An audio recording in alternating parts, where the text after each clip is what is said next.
Okay, this is going to be a very, very interesting video. I'm probably going to shock some people, probably going to scare some people, and I'm most certainly going to piss some people off.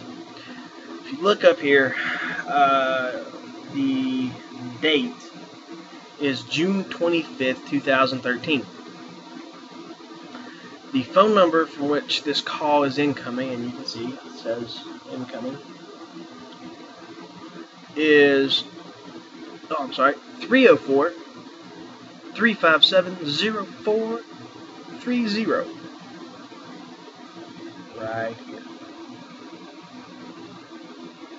See if I can chill some of the sunlight off. Kind of see a little bit better. There, where my fingers are. There we go. Hold on. See how this works. Can you see it better? Can you see it better now? Here, let's put it over top of the little camera. There we go. What this is the Kanawha County Magistrate Court calling me about the alleged October 26, 2011 search warrant, which doesn't exist. Listen for yourselves.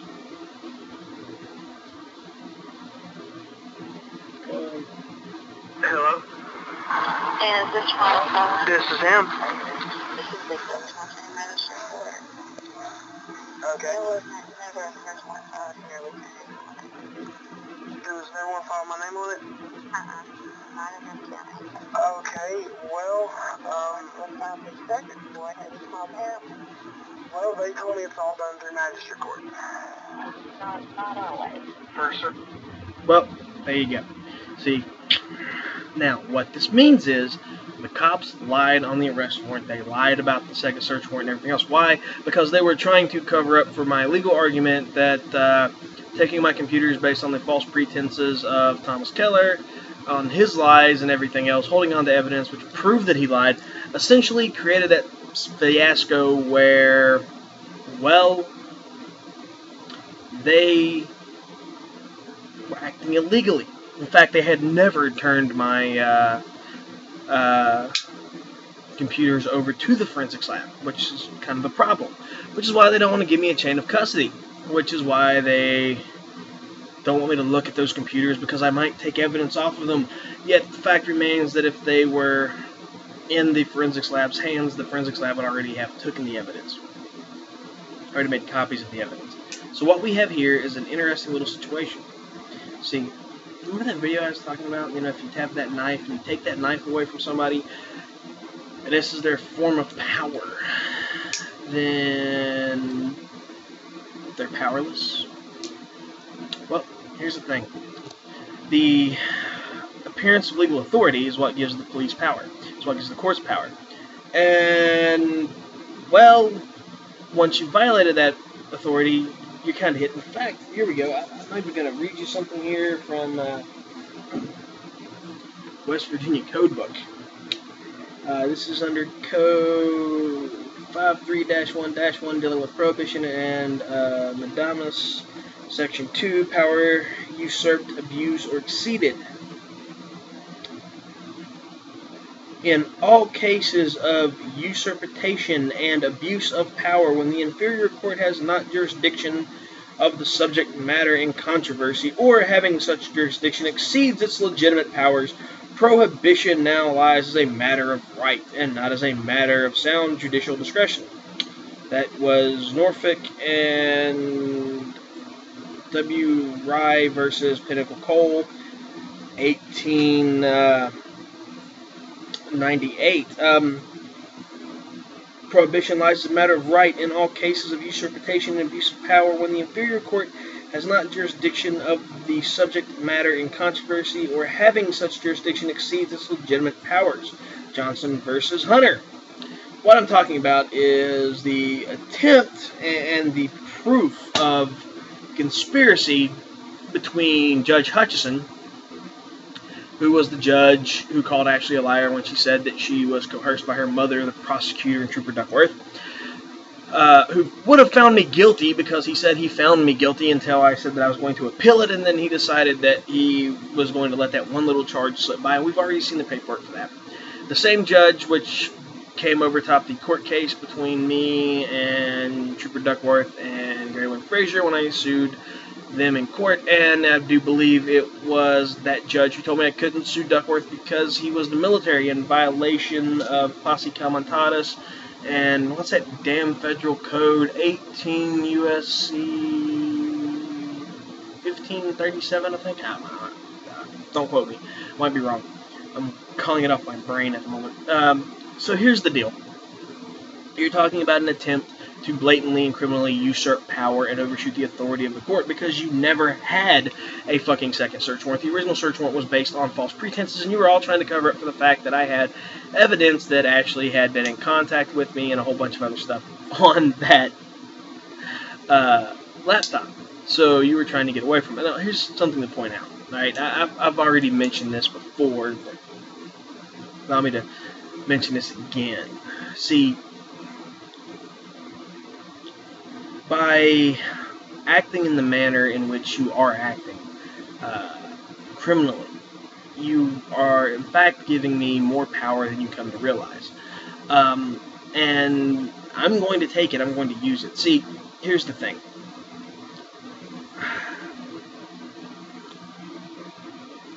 I really, really don't want to throw my life away, which is what's going to happen regardless of whatever I do. And that's the problem we're looking at. See, I refuse to be your little bitch boys. I refuse to go to jail for something I didn't do, and I'm going to fight you tooth and nail as best I can legally. However, you are pushing me to the point to where, well, let me be blunt about it. The fact of the matter remains, you are giving me the authority to kill cops. That's right, I said it. You're giving me the authority to kill cops. You're giving me the power to kill people. Government people. And get away with it. Allow me to explain. See, unlike Christopher Dorner, who alleged all these allegations, the proof is on the internet.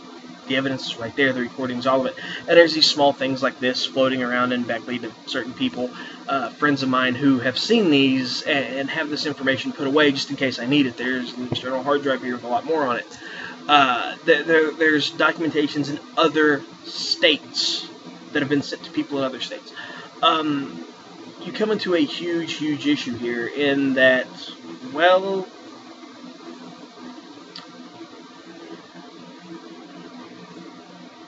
you really, really have overstepped your bounds. And you've done so in such a blatant regard that, well, you're making a violent insurrection almost required. See, I know this has happened to people before me. I know this has happened to people at the same time it happened to me. I know that it happened to me. I know it's going to happen to other people after me. The problem you're dealing with here is this. You're fighting to protect your careers. I'm fighting to protect my life. So at some point, fuck it. I've been letting you violate the law. At some point, you're going to leave me no other choice but to violate the law myself. Now, I already explained this when I talked to Chief Deems about this years ago, that when his officers are protecting informants, and those informants are acting criminally and are being protected by his officers are, in fact, accessories to the fact. And according to the Supreme Court of the United States, according to, very specifically, Baddock versus the United States, I have the right to defend myself against a false arrest, which would come from his officers protecting their informants and abusing their power, which means I can potentially kill an officer in self-defense. Not saying I want to, but saying I would. And now here's the thing about it. If I have to go that far, I'm going to deal with other police officers from other units, other detachments, whatever, trying to come at me because I'm the big bad criminal who killed a cop, and they have to protect their brotherhood in blue. Which means I might as well just go ahead and go to war with all the cops and pull off one of these Christopher Dorner type go shoot everything up situations. Now, this was years before Dorner. I don't want to do that. But what you're doing is you're creating an environment ripe for a guerrilla insurrection. Now, allow me to explain this to you in other terms. The book, War of the Flea, outlines 4 conditions in which a government makes guerrilla warfare possible. And almost required. Condition 1 is an unstable political situation marked by sharp social divisions and usually, but not always, a foundering or stagnant economy. Now, in West Virginia, the economy sucks. It's going to get worse now that Obama's passed that stuff that attacks the mines and the logging industry. But we have a sharp social division between those who are government employees for the state of West Virginia and those who aren't. The cops will protect their informants, their cousins who are drug dealers. They will fucking harass anyone who is competition for these people. They will harass people who haven't done anything wrong and try to force them to take plea agreements to crimes and offenses to basically get their life back. You're creating a sharp social division, which is making things a lot harder on a lot of other people simply because they're too poor to be able to afford a good lawyer, or simply don't have that education in the legal system to be able to play this game with you guys. Now, point 2, or condition 2, is a political objective based on firm moral and ideological grounds that can be understood and accepted by the majority as the overriding cause of the insurgency, desired in itself as worthy of any sacrifice. Well, when you're trying to defend your life and trying to keep from being disgraced and losing your life by going to prison and everything else under false pretenses to protect some flat-footed, badge-wearing pussy who thinks he's God because he has a gun and he is the law, because, you know, he thinks he's Judge Dredd or Dirty Harry or that fucking guy from Justified. What it comes down to is this. You're creating an environment where things like the police cars being blown up in Raynell, the car that got set on fire in Bluefield, the cops who have been shot throughout the state, and the rise in violence towards police, you are creating an overriding political cause, and that these people are acting in a way which is an insurgency, even though not a declared insurgency, against what they consider unlawful abuses of power and illegal use of force by both the federal and the state law. So the overriding cause is, in fact, the fact that you are acting in a way which violates the law, which makes you criminals and nothing more than tyrants. That people are fighting for their lives, their freedom, their livelihood, the chance for their children to grow up safe and to not be harassed by a legal system which has gone way out of control, because without the coal mines and the logging industry, we only have pharmaceuticals, which is, you know, the big write-off from declaring people mentally incompetent and giving them a bunch of pills, and the whole legal structure of cops and lawyers and judges and paying into that thing with fines and all the oppressive stuff, which gets into point 3, which is an oppressive government in which no political compromise is possible, which is the problem. You will not even adhere to the rule of law when the cops are blatantly falsifying evidence. So you want to act like a bunch of jackbooted thugs. People are going to treat you like a bunch of jackbooted thugs. You want a political compromise? Here's your political compromise for dealing with me. I want my record expunged. I want my shit, all of it, returned to me, including the things which were taken illegally and without a search warrant. I want everything returned to me, and I want a shitload of money. Let's say $100 million. We can bargain it down, maybe to about $50 million, maybe, but you're going to pay for the expunging and everything else. Even the stuff I'm guilty of, you're going to get rid of. Just sweep it all under the rug. There's your political compromise.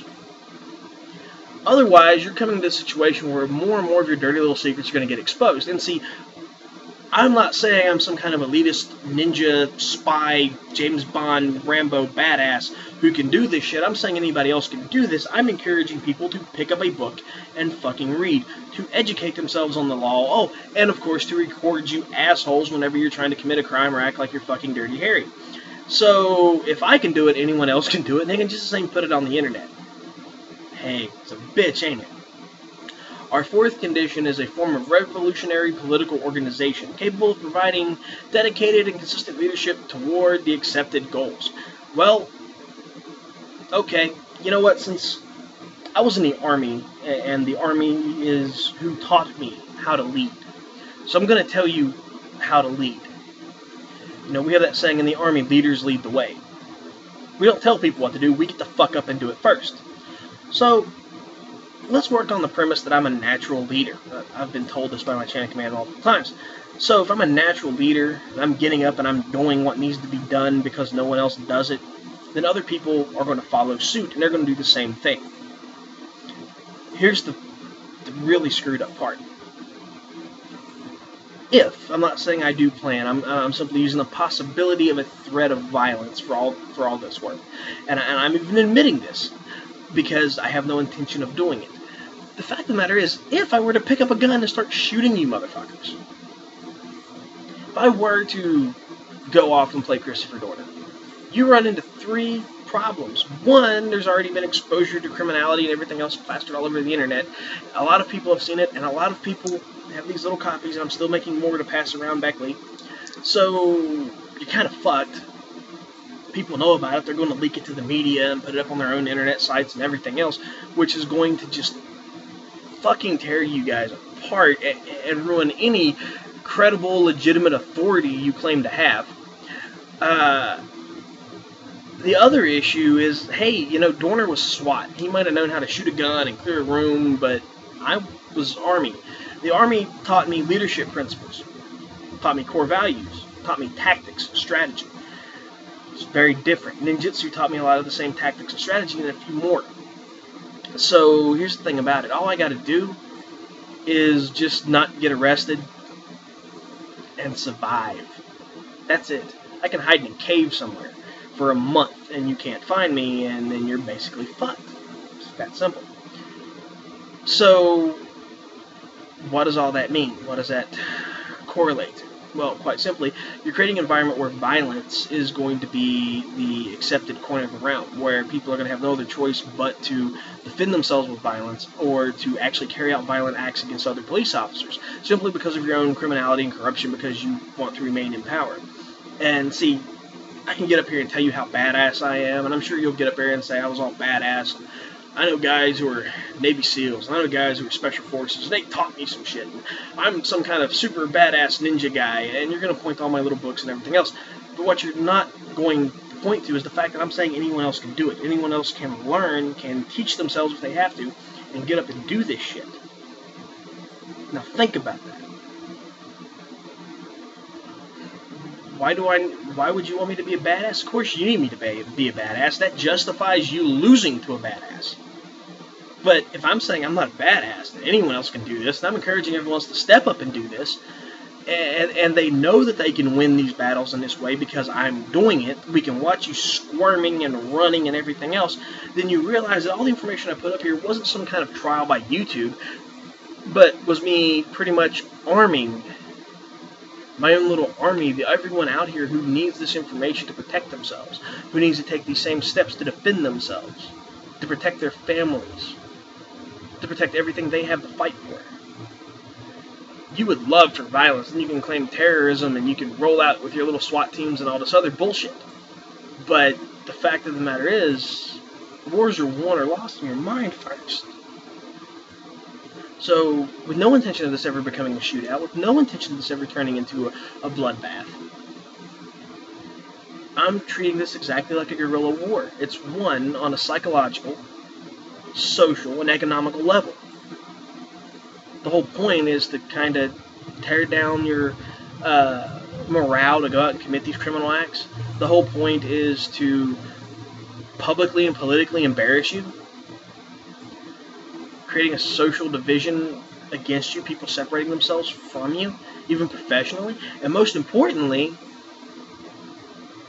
is creating that whole economic issue that you're going to have to spend more money trying to fabricate things, to do everything. I'm pretty sure you follow me around Beckley and have things locked onto me and they're trying to figure out where I'm at and everything else. But see, I'm invisible. So I'm a ninja. No, because I'm hiding. But you're out in public. Now what's going to make this even funner is this. I'm going to be in Beckley on and after the 4th of July. I'm going to pop this little project off on Independence Day. In fact, I'm even going to make another video announcing the little Independence Day thing. Here's the deal. On and after the 4th of July, up to a certain point, I'm going to make an appearance in Beckley, publicly, for the whole world to see. I'm going to let everybody see me. Anyone who wants to come out and talk to me, anyone who wants to pick up, anyone who wants to learn some stuff, I will teach it to you right up in town, right in the middle, for the whole fucking world to see. Why hide? Why run? why not stand? Because, for one, you can't arrest me. I'm not teaching people to do anything illegal. I'm simply teaching them self-defense techniques. I'm not charging any money for it, so I'm not acting in violation of any tax statutes or regulations concerning business. Oh, and, well, here's the thing. This is just part of the game. So let's play. Do you want to play? I want to play. Come on, make my day. Let's all play.